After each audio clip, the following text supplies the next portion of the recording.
গত ভিডিওতে আমরা কিভাবে অক্টাল থেকে দশমিক সংখ্যায় পরিণত করতে হয় সেটা দেখেছিলাম। আজকে আমরা দেখব হেক্সাডেসিমাল সংখ্যাকে কিভাবে দশমিক সংখ্যায় রূপান্তর করা হয়।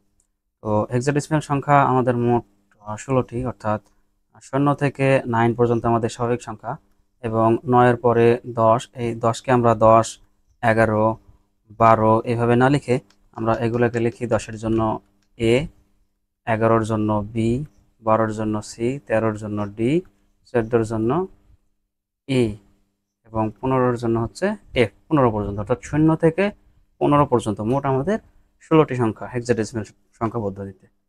তো এই হেক্সাডেসিমাল থেকে দশমিক সংখ্যায় পরিণত করার জন্য আমরা সর্বপ্রথম একটি হেক্সাডেসিমাল সংখ্যা কল্পনা করে নিই। যে কোনো একটি হেক্সাডেসিমাল সংখ্যা সর্বপ্রথম আমরা পূর্ণ সংখ্যার ক্ষেত্রে দেখি। তো হেক্সাডেসিমাল যে কোনো একটি সংখ্যা হতে পারে, আমরা ধরে নিই এ 7 বি।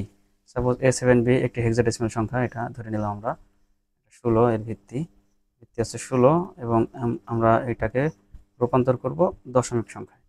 তো এখন যারা গত দুইটা ভিডিও, অর্থাৎ বাইনারি থেকে কিভাবে দশমিকে রূপান্তর করতে হয় এবং অক্টাল থেকে কিভাবে দশমিকে রূপান্তর করতে হয়, এটা তোমরা যারা দেখেছো তারা এটা সহজেই বুঝতে পারবে, এবং তারা পারার কথা এটা। কেননা নিয়মগুলো এগুলা সেম নিয়ম। তো কি ছিল আমাদের আগের নিয়ম? আগের নিয়ম যা ছিল এটাও ঠিক একই রকম নিয়ম, অর্থাৎ এখানে এ আছে, এ গুণ যাবে আমাদের ভিত্তির সাথে। ভিত্তিগত ভিত্তি হচ্ছে 16। এখানে আমাদের গত ভিডিওতে অক্টালে ছিল 8, 8 দিয়ে গুণ করেছিলাম। তার আগের ভিডিওতে আমাদের ছিল বাইনারি 2, 2 দ্বারা গুণ করেছিলাম। তো এখানে আছে আমাদের 16, তাহলে আমরা 16 দ্বারা গুণ করব। যোগ পরবর্তী সংখ্যা আছে 7, তার সাথে আমরা গুণ করব 16 দ্বারা। তারপরে পরের সংখ্যাতে যাওয়ার জন্য আবারও যোগ, এবং এর পরের সংখ্যা আছে বি, বি দিব, এবং বি এর সাথে আমরা গুণ করব 16 দ্বারা। এই হচ্ছে পূর্ণ সংখ্যা। এখন এইগুলার মান নেওয়ার নিয়ম হচ্ছে আমাদের 0 থেকে, তাহলে এখানে আমরা বসাবো 0, তারপরেরটাতে 1, তারপরেরটাতে 2। অর্থাৎ পূর্ণ সংখ্যার ক্ষেত্রে আমাদের মান বসানোর নিয়ম যে ভিত্তি আছে 16, এই প্রতিটা 16-র উপরে ডান থেকে বাম দিকে 0 থেকে 1, 2, 3, 4, 5 এইভাবে যতগুলো থাকবে বসাতে হবে। এবার আমরা এটা হিসাব করব। তো এ এ মানে কত? এ মানে আমাদের জানতে হবে। হেক্সাডেসিমাল সংখ্যায় এ মানে হচ্ছে 10, কেননা 9-এর পরে 10 আসে, 10-এর পরিবর্তে আমরা এ লিখি। তাহলে এ মানে হচ্ছে 10, এখানে আমরা 10 লিখব, গুণ 16-র উপরে স্কোয়ার। এখন 16-র উপরে স্কোয়ার মানে দুইটা 16 গুণ, 16 গুণ 16, 16 আর 16 গুণ করলে হয় 256। তারপরে যোগ চিহ্ন আছে আমাদের, এখানে আছে 7, 7 দিলাম, ইন্টু 16-র উপরে 1। তো 16-র উপরে 1 করলে আমরা জানি 16 হয়, যে কোনো সংখ্যার উপর পাওয়ার 1 হলে সেটাই হয়। প্লাস বি, এখানে বি আছে, বি মানে হচ্ছে আমাদের 11, তাহলে আমরা 11 লিখব, এবং গুণ 16-র উপরে পাওয়ার 0। আমরা জানি যে কোনো সংখ্যার উপর যদি পাওয়ার 0 হয় সেই সংখ্যাটি হয় 1। তাহলে 16-র উপর 0 আছে, তার মানে এই সংখ্যার মানও দাঁড়ায় 1। তাহলে আমরা এখানে কত লিখতে পারি? এখানে আমরা লিখতে পারি 11 গুণ 1। এইবার এই সংখ্যাটা হিসাব করলে আমাদের অঙ্ক হয়ে যাবে, হিসাব করে যোগ করলে। তো আমরা একটু ক্যালকুলেটর ব্যবহার করার চেষ্টা করি, অর্থাৎ ক্যালকুলেটর আমরা হিসাবগুলো করি যেন আমাদের ভুল না হয়। তাহলে প্রথম আছে আমাদের 10, 10-এর সাথে গুণ 256, অর্থাৎ 2560 হয় 256। তো সেটা আমরা লিখে ফেলি, 2560 যোগ পরবর্তীতে 7-এর সাথে 16 গুণ, অর্থাৎ 16 গুণ 7 আসলে আমাদের দ্বারা 112, আর এখানে 11 একে 11। এখন এই সংখ্যাগুলো যদি আমরা যোগ করি তাহলে আমাদের হেক্সাডেসিমাল থেকে দশমিক সংখ্যায় রূপান্তর হয়ে যাবে।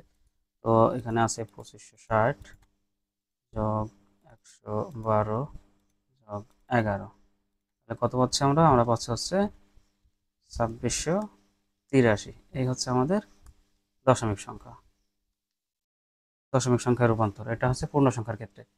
তাহলে আমাদের ভগ্নাংশের ক্ষেত্রে কি হবে? অর্থাৎ এবার আমরা ভগ্নাংশ এবং পূর্ণ সংখ্যা দুইটা একসাথে দেখার চেষ্টা করব। অর্থাৎ আমরা এমন একটি সংখ্যা নেই যেটাতে ভগ্নাংশ এবং পূর্ণ সংখ্যা সবগুলোই থাকতে পারে। তো একটা সংখ্যা নিয়ে আমরা, সাপোজ ABC9 পয়েন্ট পয়েন্ট 2 নিলাম, আমরা এটা নিলাম। এটা হচ্ছে আমাদের হেক্সাডেসিমাল সংখ্যা, কে রূপান্তর করতে হবে দশমিক সংখ্যায়।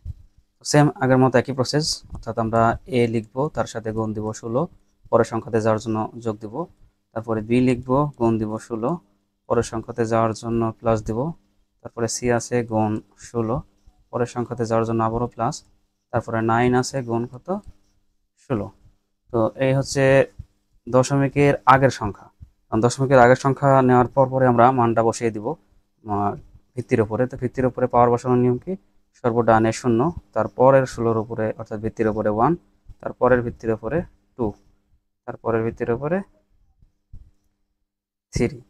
তো এইভাবে আমরা মানটা বসিয়ে দেব এবং এরপরে আবারও প্লাস দিব, কেননা আমাদের পরে দশমিকের পরে আরও দুইটা সংখ্যা আছে, তাহলে আমরা প্লাস দিব। প্লাস দেওয়ার পরে দশমিকের পরের দুইটা সংখ্যা নিব, অর্থাৎ এখানে আছে 2, তাহলে আমরা 2 লিখবো, গুণ এখানে দিব 16, তারপরে যোগ, পরে আছে আমাদের সি, তাহলে আমরা সি লিখবো, গুণ তারপরে দেবো 16। এবং এই দুইটা সংখ্যা হচ্ছে আমাদের দশমিকের পরে অর্থাৎ ভগ্নাংশ সংখ্যা। আর ভগ্নাংশ সংখ্যাতে আমাদের পাওয়ার বসানোর নিয়ম কি, পাওয়ার বসানোর নিয়ম হচ্ছে বাম দিক থেকে ডান দিকে -1 থেকে শুরু করে যত দূর যায়, অর্থাৎ আমাদের এখানে আছে 2 গুণ 16, অর্থাৎ এটা ভিত্তি, তাহলে এই ভিত্তির উপরে আমরা বসাবো -1 এবং পরবর্তী ভিত্তির উপরে বসাবো -2।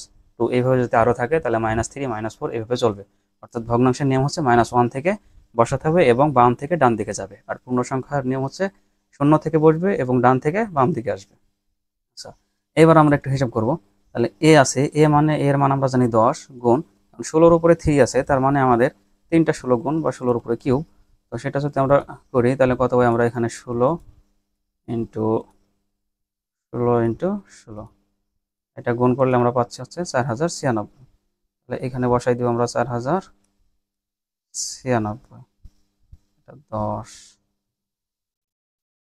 প্লাস এখানে বি এর মান হচ্ছে আমাদের 11 ইন্টু 16-র উপর স্কোয়ার অর্থাৎ 256, প্লাস সি এর মান কত, এ এর মান 10, বি এর মান 11, সি এর মান 12। তাহলে এখানে আমরা বসাবো 12 গুণ 16-র উপরে পাওয়ার 1, তার মানে এখানে আমরা 16ই পাচ্ছি, প্লাস পরবর্তী সংখ্যা আছে 9, তাহলে আমাদের 9 বসবে, গুণ 16-র উপরে 0, যে কোনো সংখ্যার উপর 0, তার মানে 1, প্লাস এইটা হিসাব করতে হবে এবার, এই যে ভগ্নাংশের যে হিসাব এটা।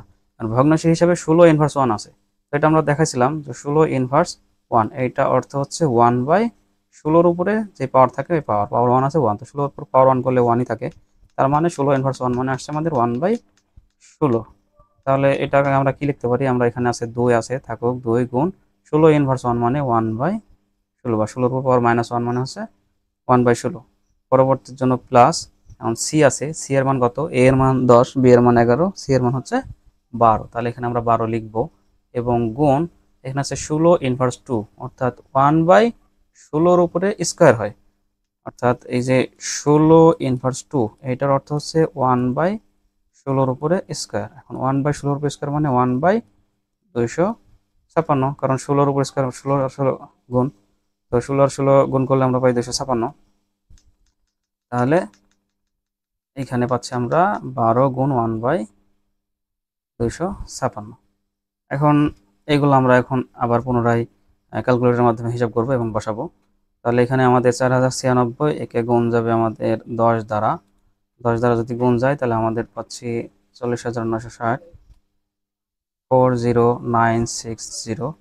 পরবর্তী হচ্ছে প্লাস দিলাম, এর পরের সংখ্যা আসছে আমাদের 11 গুণ 256, 11 গুণ 256 করলে 2816 পাই আমরা, 2816, প্লাস পরবর্তী সংখ্যা হচ্ছে 12 আর 16 গুণ, তাহলে পরবর্তী সংখ্যাটা আমরা গুণ করি 12 গুণ 16, এটা যদি গুণ করি তাহলে পাই আমরা 192, প্লাস এখানে 9কে 9 হয়, এটা গুণ করলে 9, এবং প্লাস এইখানটা এবার হিসাব করতে হবে ভগ্নাংশ, এই ভগ্নাংশটা। তো ভগ্নাংশ কি হয়, এখানে 2 আর 1 গুণ হয়, অর্থাৎ 2কে 2 উপরে 2/16, অথবা 2 দ্বারা আমরা কাটলে এখানে করতে পারি 8, তাহলে 1/8, অথবা 2/16, একবারে ক্যালকুলেটর হিসাব করলেই হয়।